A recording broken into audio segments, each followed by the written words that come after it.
우리가 이렇게 드리는 예배는 우리의 취미 활동이나 혹은 내 몸에 부착하는 액세서리가 아닙니다. 예배는 생명입니다. 예배는 내가 하고 싶으면 하고 드리고 싶으면 드리고 그렇지 않으면 안 하고 선택 상황이 아니고요. 내 몸에 생명이 있어야지 내가 사는 것처럼 우리 인생에 예배가 있어야지 내 인생이 복된 것입니다. 예배의 승리자들 다 되시기를 바랍니다. 우리 한 번 더 인사 나누시겠습니다. 좌우에 계신 분들과 이렇게 인사하겠습니다. 예배에 성공하세요. 그 발음을 잘 해주셔야 됩니다. 예배가 아니라 애가 배는 것이 아니라 예배가 아니라 예배의 승리자 꼭 되시기를 바랍니다. 여러분 그 잠언서 6장의 말씀 보면 이런 말씀이 있어요. 하나님이 싫어하는 것 옌 7가지가 있으니 6, 7가지 중에 한 가지가 뭐냐면 교만한 눈. 하나님이 교만을 싫어한다라고 그렇게 성경은 말씀하고 있습니다. 여러분 교만이 뭔가요?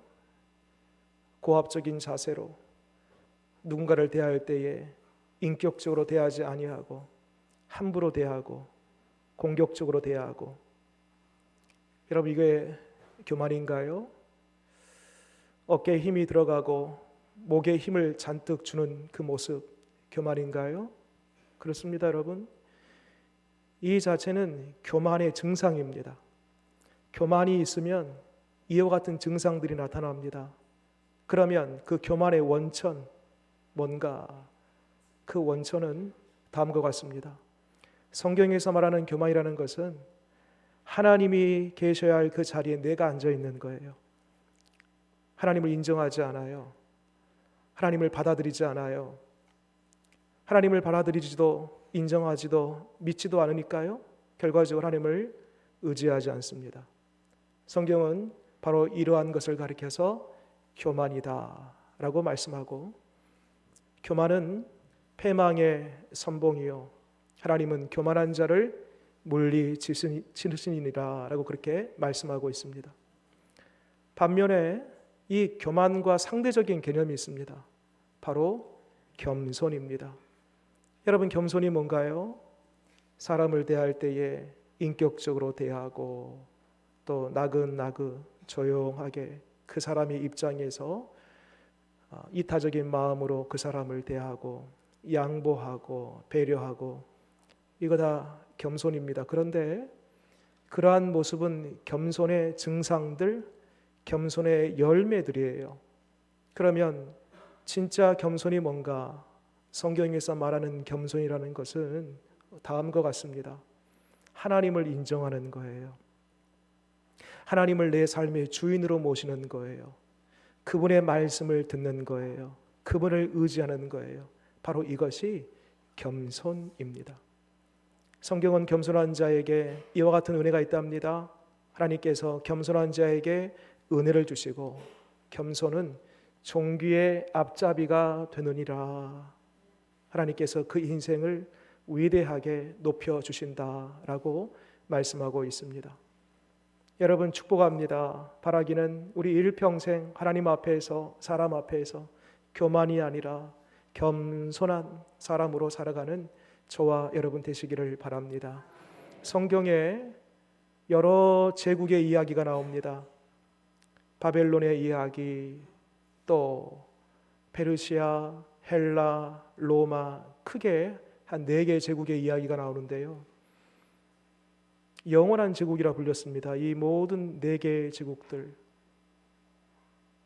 끝까지 망하지 않을 제국처럼 불렸습니다. 그런데 어때요? 그 모든 제국들은 마치 꽃이 피고 지는 것처럼 다 시들고 떨어지고 말았습니다. 여러분 제국이 마지막에 망할 때에 그 징조가 뭐였나? 바로 교만이었습니다. 영원히 멸망되지 않을 것 같은 그 제국들, 그리고 그 나라에 속했던 왕들이 마지막 그 비참한 말로를 맞이할 때 한결같이 교만이었습니다. 확실히 하나님은 교만한 자를 물리치십니다. 확실히 교만은 패망의 선봉이 되는 것입니다. 오늘 6절 말씀 보게 되면 이 겸손과 교만에 대해서 이렇게 말씀하고 있습니다. 같이 한번 읽도록 하겠습니다. 시작. 그러나 더욱 큰 은혜를 주시나니 그러므로 일러스되 하나님이 교만한 자를 물리치시고 겸손한 자에게 은혜를 주신다 하였느니라. 여러분 잘 보면 겸손과 교만, 저를 보시겠습니다. 교만과 겸손, 이 두 단어가 상대적인 개념이죠. 자, 같은 패턴으로 밑에 7절 말씀 보세요. 제가 읽어볼게요. 어떠한 것과 어떠한 것이 서로 상대적인 개념인가를 여러분들이 한번 찾아보세요. 그런즉 너희는 하나님께 복종할지어다 마귀를 대적하라 그리하면 너희를 피하리라. 두 가지 상대적인 개념이 나옵니다. 하나는 하나님께 복종이라는 거, 복종. 또 한 가지는요, 마귀를 대적, 마귀가 나와요. 복종, 하나님께 복종하는 거 하고요. 마귀는요, 서로 다른 상대적인 개념입니다. 그 위에 6절과 서로 연결해 보면은요, 다음과 같습니다. 여러분, 하나님께 복종할 수 있는 사람은 누구냐면요, 겸손한 사람이에요. 하나님을 인정하고 하나님이 계셔야 할 그 자리에 하나님을 온전히 모시면서 하나님의 말씀을 듣고 순복의 삶을 살아가는 그 복종하는 사람은 겸손한 사람입니다. 이렇게 연결이 되는 거예요.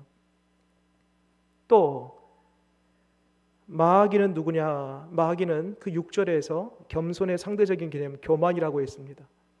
마귀는 끊임없이 사람으로 하여금 교만하게 만듭니다. 그 교만의 배후에는 반드시 마귀가 있는 거예요. 마귀가 언제부터 활동했는가? 근래 아닙니다. 창세기를 보게 되면 이미 하나님께서 아담과 하와를 만드신 그 최초부터 이 마귀는 활동했음을 보게 됩니다. 아담과 하와가 어떻게 넘어졌나요? 마귀의 유혹에 넘어졌는데 그 마귀가 뭐라고 유혹하던가요? 하나님과 같이 되리라. 그 선악을 알게 하는 나무의 실과를 먹으면 하나님과 같이 되리라. 그 교만을 부추기고 교만을 불어넣었던 것입니다. 그리고요, 마지막 끝에는요, 정령 죽지 아니하리라. 하나님의 말씀을 정면 부인하게 합니다. 그렇습니다, 여러분. 마귀는요, 시작부터 지금까지 사람들로 하여금 하나님의 자리에 자기 자신이 앉게끔 하려고 계속적으로 교만함을 부추기고 있는 것입니다. 마귀는 지금도 왕성하게 활동하는데 생각과 마음과 그 사람의 입술 곧 언어를 지배하려고 합니다. 신약 성경의 말씀 보면 마귀가 가룟 유다의 생각에 들어가매 예수 팔 생각을 집어넣었더라. 누가요? 마귀가. 예수님 말씀하세요. 마귀가 밀 까부르듯 하리라. 마귀의 역사가 있다는 것입니다. 또 바울이 뭐라고 합니까?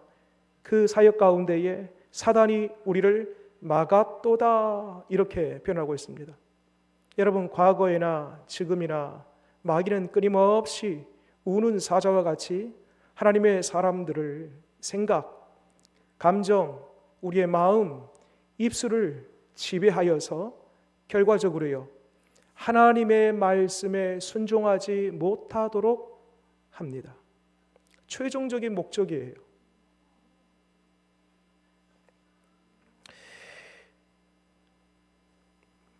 하나님은 우리에게 하나님과 우리의 관계 속에서 이렇게 말씀합니다. 예배하라, 기도하라, 기뻐하라, 하나님께 감사하라, 찬양하라. 이와 같이 하나님과 우리의 관계 속에서 명하신 말씀들이 있습니다. 여러분, 사람과 사람과의 관계 속에서 하나님 말씀하신 바가 있는데요. 용납하라, 용서하라, 사랑하라, 하나 되라. 여러분, 하나님과 우리의 관계 속에서 말씀하신 그 명령, 사람과 사람 관계 속에서 하나님께서 말씀하신 그 명령, 마귀는요, 우리의 생각과 마음과 입술을 계속적으로 주장함으로 그 명령을 궁극적으로 지키지 못하게 한다는 것입니다. 그래서 불편한 마음을 계속 주는 거예요. 내 속에 선동하고 싶은 마음을 계속 주는 거예요. 그래서 결과적으로 나 머리로는 하나님의 말씀을 알고 있어요. 하나님께 마땅히 기도하고 예배하고 찬양하고 하나님께서 명하신 그 말씀을 나는 알고 있어요. 그런데 그건 지식일 뿐 결과적으로 그 말씀을 따라 행할 수 없도록 하는 것이 누구의 계략이냐면 바로 마귀의 계략이라는 것입니다. 사람과의 관계 속에서도 마찬가지입니다. 저 사람과 좋은 관계 속에서 용납하고 용서하고 사랑하고 하나 되는 것 알고 있어요. 그렇게 되는 것 이미 오래전부터 말씀을 통해 배웠어요. 그런데 마귀가 그 말씀을 실행하지 못하도록 한다는 것입니다. 자꾸 부추기는 거예요. 결과적으로 디아블로스, 마귀거든요. 헬라어로 이 디아블로스라는 뜻은 나눠진다라는 거예요. 나누는 거예요. 마귀의 역사는요, 나누는 거예요. 말씀과 나를 나눠버리는 거예요. 말씀을 따라가지 못하도록, 말씀과 내가 하나가 딱 되어서 같이 가야 되는데 말씀을 따라가지 못하도록 나눠버리는 거예요. 하나님과 나를 나누고요, 사람과 나를, 상대방과 나를 나눠버리는 거예요. 계속 분열시키는 거예요. 그 마귀 짓입니다. 여러분, 하나님은 오늘도 우리로 하여금 하나님의 말씀을 듣고 그 말씀을 따라 겸손히 행하기를 원하시는 줄 믿으시기 바랍니다. 그러면 아담 때에서부터 지금까지 우는 사자와 같이 마귀의 역사가 있는데 어떻게 그 마귀를 이길 것인가? 오늘 중요한 마귀로부터의 승리의 비결 두 가지를 우리에게 말씀하고 있습니다. 자, 어딜 보시냐면 7절 말씀입니다. 같이 한번 읽겠습니다. 시작. 그런즉 너희는 하나님께 복종할지어다. 마귀를 대적하라. 그리하면 너희를 피하리라. 아멘. 첫 번째 마귀를 이기는 방법, 그것은 마귀를 대적하라입니다. 적당히 합의하고 마귀와 적당히 상의하는 것이 아니에요. 과감하게 대적하는 거예요. 예수 그리스도 이름으로 떠나갈지어다 라고 선포하고 명령하는 것입니다. 합의할 대상이 아닙니다. 예수님도 광야에서 시험을 받으실 때에 마귀가 찾아왔어요. 이때에 사단아 물러날지어다 선포했습니다. 예수님 시험 받으신 이후에 여러 사역들을 하시는 중에 귀신 만난 자들을 참 많이 만나셨어요. 예수님께서 귀신 들린 그 아이나 혹은 그 상대를 향하여서 그 귀신을 바라보면서 예수님 말씀합니다. 귀신아, 그 몸에서 떠나갈지어다. 그 귀신이 한 길로 왔다가도 7길로 떠나간 줄 믿으시기 바랍니다. 여러분, 예수 그리스도의 이름에 권세가 있습니다. 오늘날도 예수 그리스도의 이름을 주장하고 그 이름으로 선포할 때에 마귀는 떠나가는 역사가 있을 줄 믿으시기 바랍니다. 마귀는 쫓아보내는 것입니다. 하나님의 말씀을 내가 알고 있지만 그 말씀을 지키지 못하도록 하는 모든 귀신, 마귀, 사단은 떠나갈지어다 라고 선포하시기 바랍니다. 또 한 가지, 여기서 끝나면 되지 않아요. 마귀를 쫓아보냈잖아요. 그러면 한 번 승리했습니다. 이 승리가 평생 영원히 보장된 승리가 아니에요. 한 번 승리가 끝까지 승리는 아니에요. 얼마나 이 마귀가 집요한지 몰라요.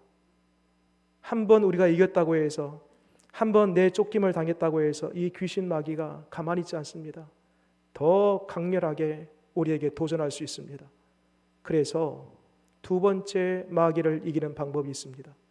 첫 번째로는 대적하라, 예수 그리스도 이름으로 떠나갈지어다 라고 했다라면, 두 번째 밑에 말씀 볼까요? 8절입니다. 8절.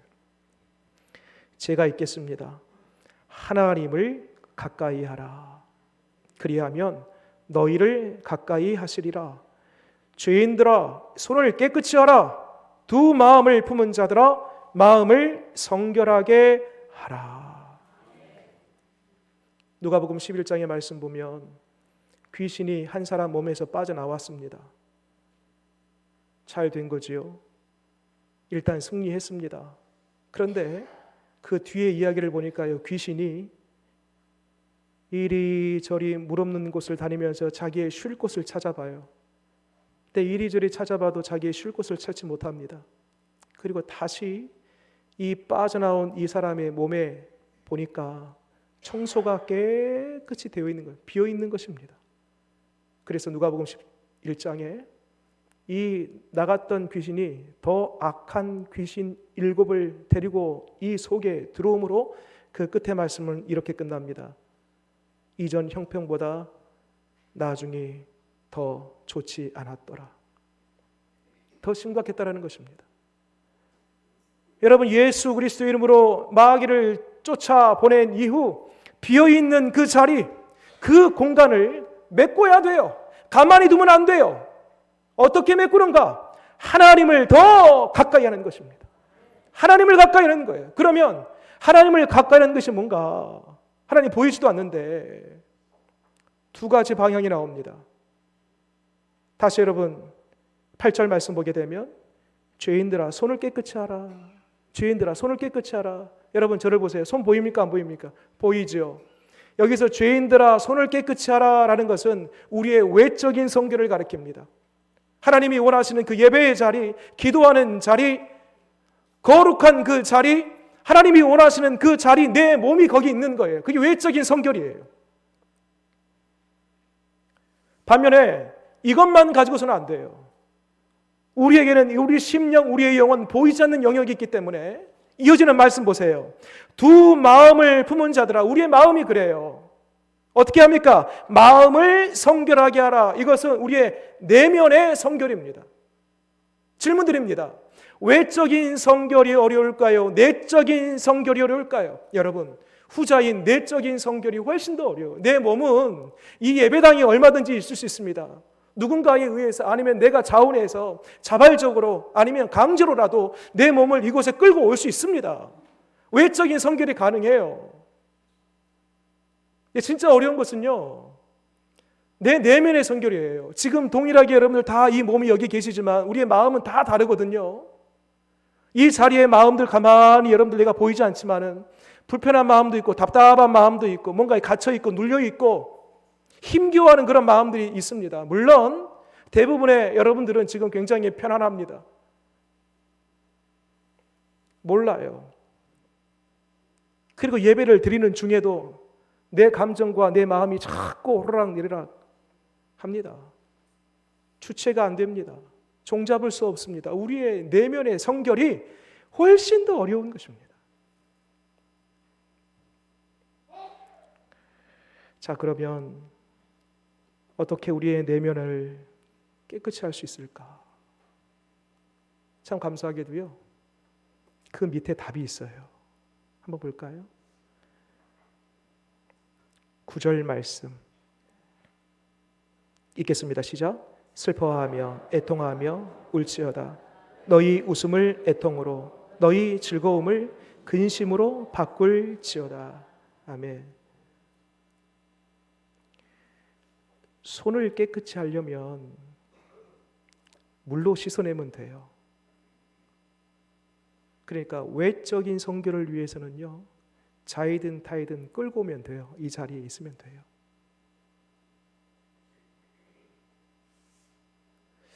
물로 손을 깨끗이 한다라면 우리 내면은 어떻게 깨끗이 하는가, 성결하게 하는가? 눈물이라는 것입니다. 눈물. 여러분, 사막이 왜 사막 됐는지 아십니까? 이유는 딱 한 가지입니다. 물이 없어서입니다. 지형적으로 혹은 건조한 바람이 불어서? 아니에요. 물이 없으니까 사막이 되는 것입니다. 그럼 뒤집어서 이 사막을 옥토로 만들기 위해서는 어떻게 하면 됩니까? 한 가지만 있으면 돼요. 물이 있으면 돼요. 수로를 내어서 물을 끌어다가 사막에 되면은요, 어느 정도 시간이 딱 지나면은요, 거기에서 여러 식물들이 이렇게 살아나는 것입니다. 땅이 옥토가 되는 것입니다. 우리의 마음도 꼭 그와 같습니다.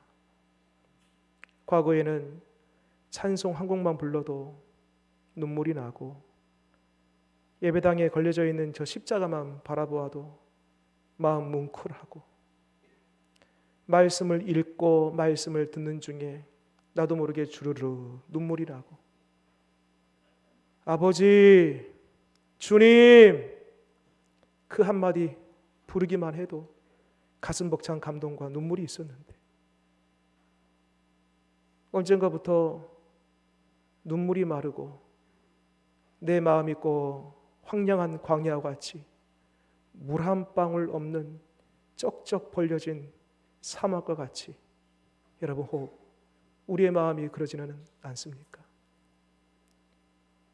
여러분 바랍니다. 성령의 바람이 우리 심령 가운데 불어오고, 물 같은 성령의 은혜가 우리 심령 가운데 가득 채워지는 은혜가 있으시기를 바랍니다. 성경에 보면 하나님의 사람들은요, 다 하나같이 눈물의 사람들이었습니다. 예레미야 9장 1절에 예레미야가 이렇게 고백합니다. 어찌하면 내 머리는 물이 되고 내 눈은 눈물 근원이 됐고, 죽임을 당한 딸 내 백성을 위하여 주야로 울리로다. 느헤미야입니다. 느헤미야가 형제 하나니로부터 자기의 본토 예루살렘이 무너졌다, 수탈당했다, 불에 탔다, 성문이 다 떨어졌다, 이러한 이야기를 듣고 그 다음 반응이요, 느헤미야 1장 4절에 내가 이 말을 듣고 앉아서 울고 수일 동안 슬퍼하며 하늘의 하나님 앞에 금식하며 기도하여 울었답니다. 여러분, 예수님도요, 성경에 보면 두 장면이 나와요. 예수님께서 울었다는 장면이. 한 장면은 요한복음 11장에 나사로의 무덤 앞에서 우십니다. 그 자리에서 가만히 서서 우셨는지 엉엉 우셨는지 성경은 말하고 있지 않지만, 그 나사로의 무덤 앞에서 우신 그 이유는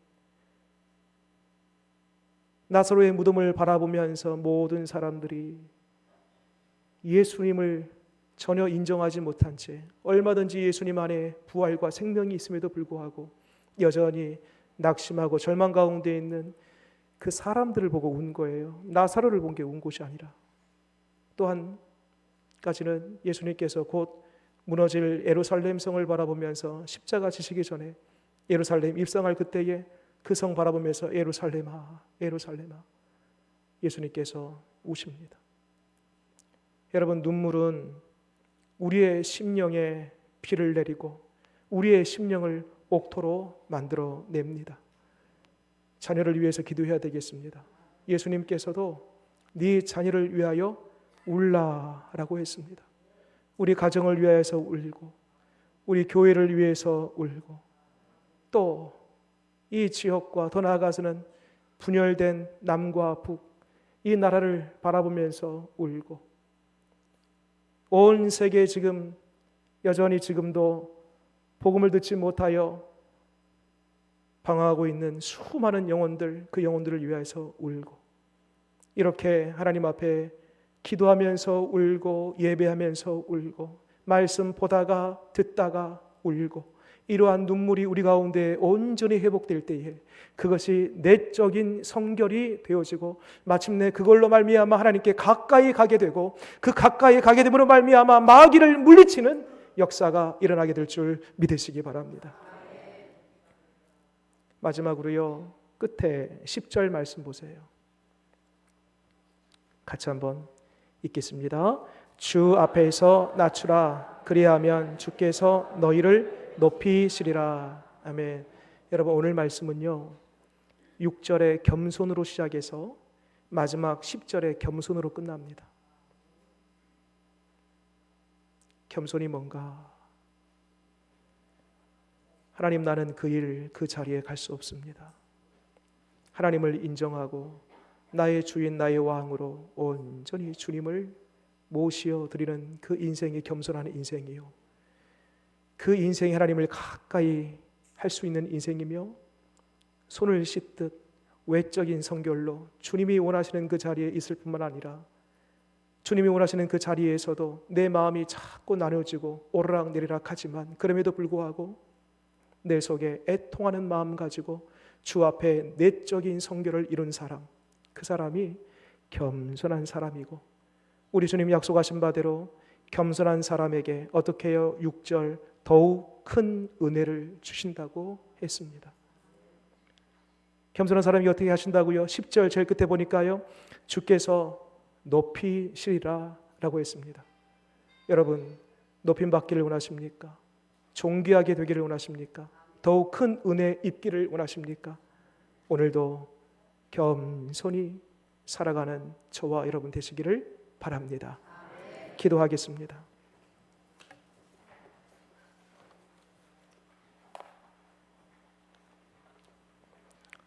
하나님, 겸손하기를 원합니다. 우리가 겸손하지 못하면 나도 모르게 교만이 틈타고 내가 내 인생의 주인인 것처럼 함부로 그리고 고집스럽게 교만이 행할 수밖에 없습니다.